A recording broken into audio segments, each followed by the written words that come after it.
Hi everyone, welcome to films to fashion. So இன்றைக்கி என்னோடய லைஃப்பில் நடந்த ஒரு இன்சிடெண்ட் பற்றி தான் நான் உங்கள்கிட்ட பேசணும்னு நினைக்கிறேன். என்ன அப்படின்னாக்கா, என் லைஃப்பில் சில ரொம்ப கடினமான சுச்சுவேஷன்ஸ், நிறைய கஷ்டங்கள், அந்த மாதிரி நான் இருக்கிற நேரங்களில் எனக்கு கொடுக்கப்பட்ட அட்வைஸ் என்ன அப்படின்னாக்கா, அதாவது உனக்கு உன் வேலை இருக்குது, நீ உன் பிள்ளையப்பார், அதை தாண்டி உனக்கு என்ன வேணும் லைஃப்பில், இதை நீ பார்த்தாலே போதுமே அப்படின்ற அட்வைஸ் எனக்கு நிறைய கொடுக்கப்பட்டுச்சு.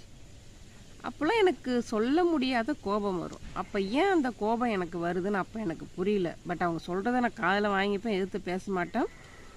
பட் ஆனால் அந்த கோபம் வரும். யார் இது சொன்னாலுமே எனக்கு கோபம் வரும். எனக்கு ஏன்னு எனக்கு தெரியல. ஆனால் இப்போது ரீசண்டாக நான் என்னோடய ட்ரிகர்ஸ்க்கான காரணம் என்ன அப்படின்னு நான் தேடி போய் என்னோடய இன்னர் ஜேர்னியை நான் ஸ்டார்ட் பண்ண ஆரம்பித்ததுக்கு அப்புறமேலுக்கு அந்த கோபத்துக்கான காரணம் என்னன்றதை நான் கண்டுபிடிச்சேன். என்ன அப்படின்னாக்கா, அந்த சுச்சுவேஷனில் நான் கஷ்டப்படுற சமயங்களில் எனக்கு கொடுக்கப்பட்ட அட்வைஸ் என்ன சொல்லுது அப்படின்னாக்கா, நீ பொண்ணாக பிறந்துட்ட அப்படின்னாக்கா உனக்கான பொறுப்பு என்னவோ அதைத்தான் நீ பார்த்துக்கிட்டு போகணும், நீ எவ்வளோ கஷ்டப்பட்டாலும். அதுதான் அந்த அட்வைஸ் எனக்கு கொடுத்தது. அப்போ நான் கோவப்பட்டதுக்கான காரணம் என்ன அப்படின்னாக்கா, என் வலியை யாரும் புரிஞ்சிக்கல. எனக்குள்ளே இருக்கிற வேதனை, எனக்குள்ளே இருக்கிற கோபம், எனக்குள்ளே இருக்கிற வருத்தம், நான் இந்த லைஃப் நான் கையில் எடுத்ததுக்கான அங்கீகாரம் எதுவுமே எனக்கு கிடைக்கல அப்படின்ற வேகம், இது எதுவுமே யாருக்குமே புரியல.